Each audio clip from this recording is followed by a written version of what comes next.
and a very warm welcome. I am Ruchi Sharma. Floor prices of blue chip NFTs are falling. Big NFT marketplaces like Blur and OpenSea have denied royalties. And SEC has toughened its stance towards crypto exchanges. How will this impact NFT market? To answer these questions and many more, we have a special guest with us, Mr Kameshwaran, co-founder Guardianlink and Jump.trade. Welcome to 3.TV, Kameshwaran. Thank you very much. Thanks for the interview. So like I just mentioned, the floor prices of CryptoPunk and Bored Ape Yacht Club dropped by nearly 8% and 7% respectively over the last 24 hours as per CoinGecko data. Also, Nansen's blue chip 10 index of the top 10 NFT collection has dropped 31% year to date. What is the reason behind this, and will the golden days of NFTs return? Yeah, so basically we have to see that, the growth of I remember I used to see this CryptoPunk and Bored Ape for maybe around $1,000, right? It shooted within a year, it given 5,000% of growth, and then like crashing maybe some 8% or 10% or even like 100% is also fine. Because any asset, if give a enormous growth within 1 year, of course, some point in time it have to crash, right? So it can't be keep growing always.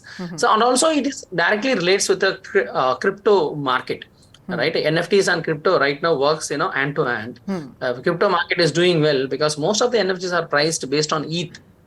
Right. So ETH price was, I think, is around $4,500 around.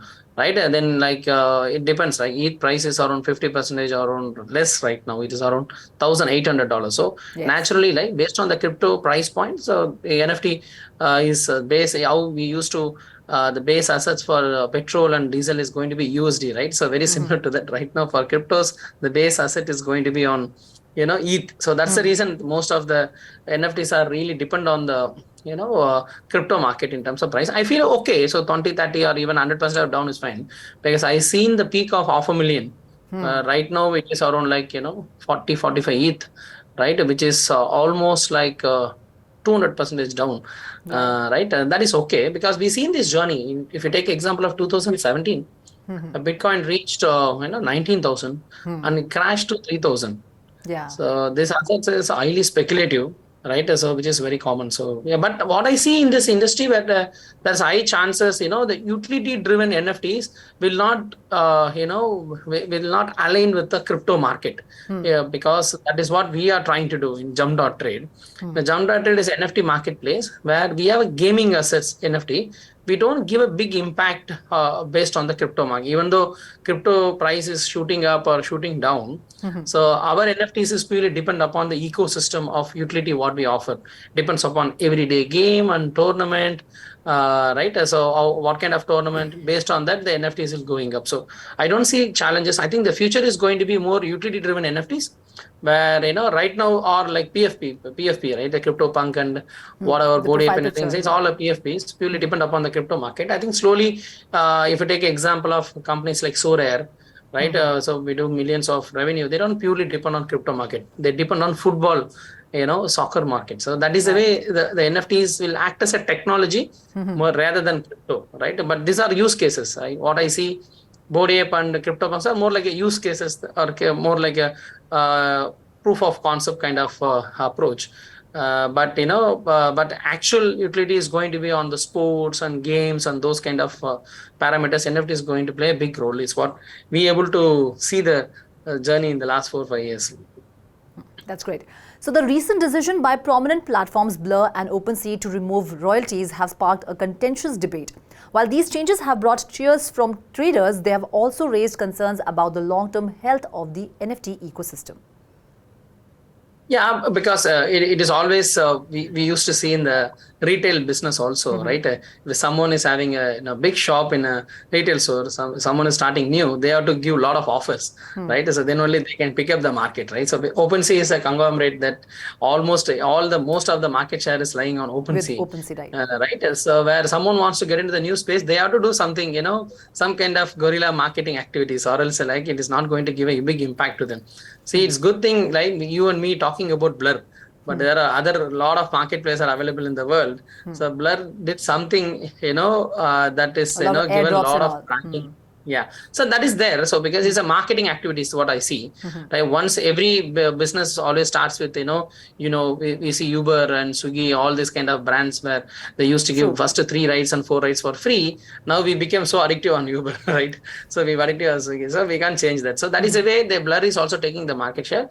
But the major marketing positive which I see with Blur, they given token to the community. Unfortunately or fortunately, this entire crypto market is fully depend on the token. Whoever is giving token, crowd run away to that direction, right? It is like offer. If someone is getting token or ad drop, right, everyone will move and try to get that ad drop, right? Right. So Blur did that. So Blur, whoever is transacting on Blur marketplace, they made the transaction fee 0, and then they also given Blur tokens who was doing the transaction. So it is additional incentive to the people, right? So that is the way most of the bigger collections from OpenSea moved to Blur. And then the technology, user experience, everything is which is much better than OpenSea. Yeah, that is the reason. I don't see anything which is very common in the world of business, right? So whatever fight we see with Amazon and Flipkart, those kind of approaches which is happening with them. Okay. And recently, in terms of unique number of transaction, our marketplace Jump.trade is became next to OpenSea on Polygon chain. Yes. Yeah. Big congratulations for you to you for that. Thank you. And I was asking you, what is your take on royalty issue? So like Blur and OpenSea have denied royalties. Is Jump.trade giving royalties? And what do you think, how important is royalty? And not giving royalty, how will it impact the NFT ecosystem? I don't see any, because if it is a art, right? If it is a art-based NFTs, of course, royalties plays an important role, because always artists need some kind of motivation, right? Actually, right? So that really, and I feel like royalties is going to impact on especially on the art-based NFT market. But game-based utility NFTs and all, like they don't really care about royalties, right? So only access pass, for example, there are like sports collectible kind of NFTs, and then access pass based NFTs, right? So other than art, I don't see royalties relevant in other categories of NFTs. I feel like very important for artists to have a royalties.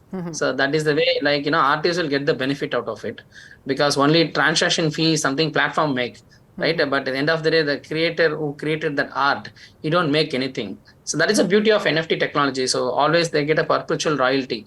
Unfortunately, because it's a bear market, so people try to cut down whatever the various possibilities and try to increase the trade volume. So that is what I think when the market is up, I think again there will be royalties and other kind of things will come up again. Right. So Kameshwaran, Blend and Binance and many other platforms have started NFT lending service. NFT lending is currently trending. What is the reason for this shift, and what, according to you, is the future of NFT lending?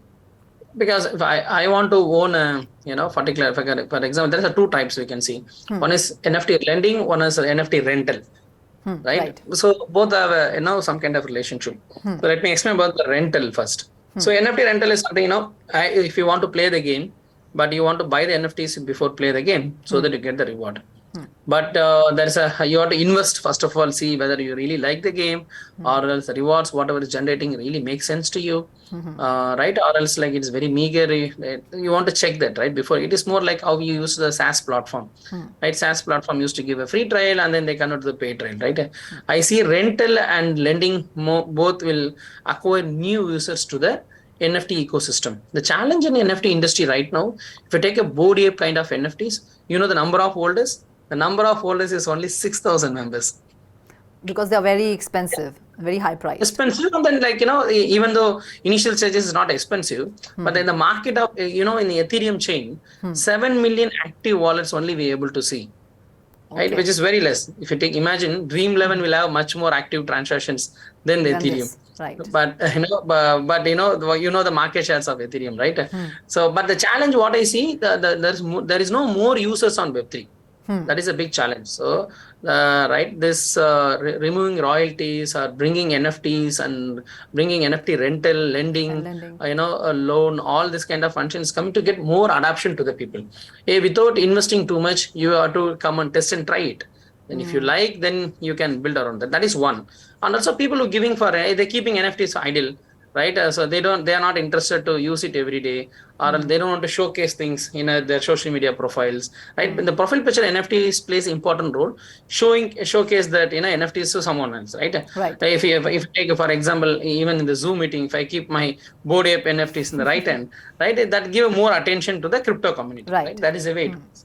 So I don't know. I don't want to invest on it. So instead of that, I can just rent it from someone, and then I can give some kind of fees to them. So of course, every asset class will have a rental or lending and loan, those kind of functionality, which is very common. So these are good signs to get more users will get into the onboard. I think initially NFT market can be a very small number. After this kind of functionalities like lending, loan, rental, all this kind of functionalities will bring more new users to the platform. So recently, SEC has filed a lawsuit against Binance. This has affected the overall cryptocurrency market. How will it impact the Binance NFT marketplace, and what will be its overall impact on the NFT sector? Yeah, I think you have to consider crypto is daddy, and then like NFTs are more like a kids, right? As of now in the industry, right? So even daddy is getting impact right now, right? And then of course there'll be big impact to the NFTs world, and also that's still because the market shares of NFT is not on $1 trillion economy. So as of now, it's only on maybe less than 100 billion or maybe 25-30 billion around.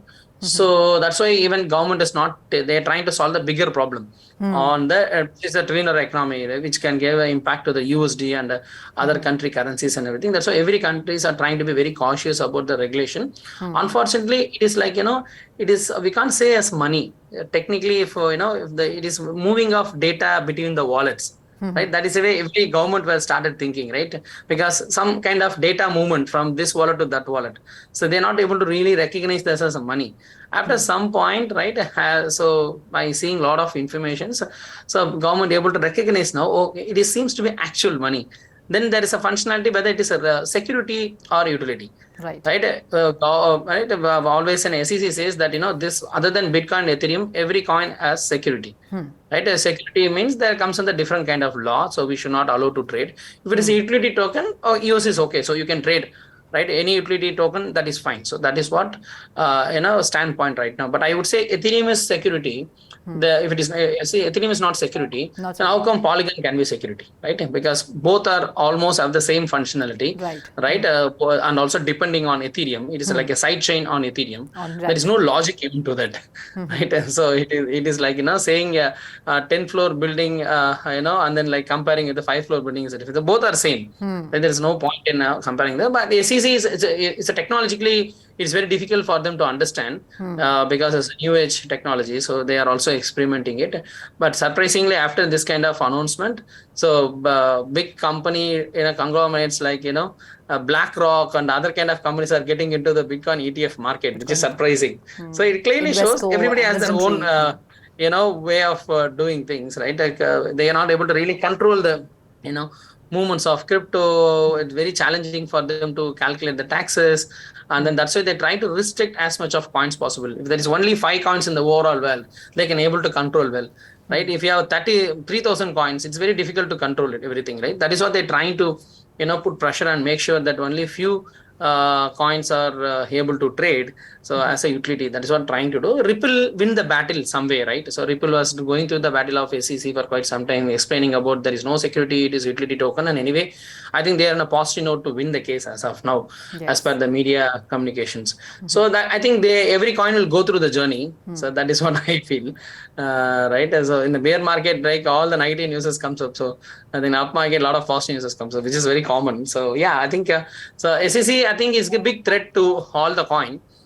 Because big companies like Polygon and Cardano and big companies have a huge adoption and millions of people investments and everything is questioned by SEC that and recently most of the exchanges have started removing and delisting this kind of coins because of the pressure from US government.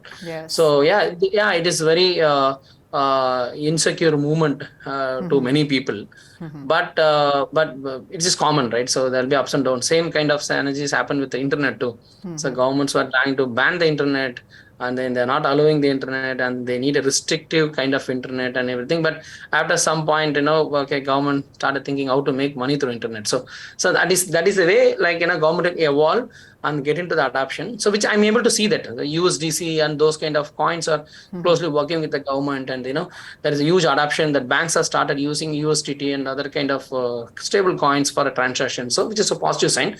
Of course, there will be ups and downs. So I think end of the day, after 5 years, you will see that there will be huge crypto adoption, and government will start they will figure out a way how to tax the whole process. That is what every government will try to do, right? So that is going to be the future.